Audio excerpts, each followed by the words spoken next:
Want to make your own cute and comfy dungarees or overalls?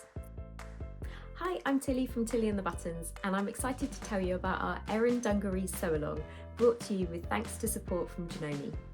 In this free online sew-along, our content producer extraordinaire Abby will guide you through making yourself your very own pair of Erins.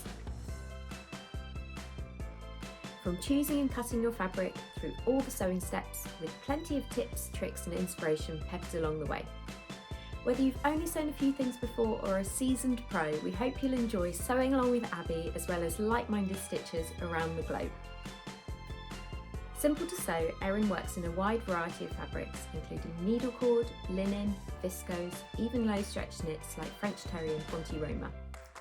The easy-fitting style has a princess seam bib that's lined for a tidy finish, inseam pockets at the waist, adjustable ties that you can either pull through buttonholes or tie at the shoulders, and a choice of 3 leg lengths for year-round style. We're so excited to see what you make. Please share with us on social media, use the hashtag #SewingErin, show us your project plans, your work in progress shots, and of course your finished Erin dungarees. Hope you can join in.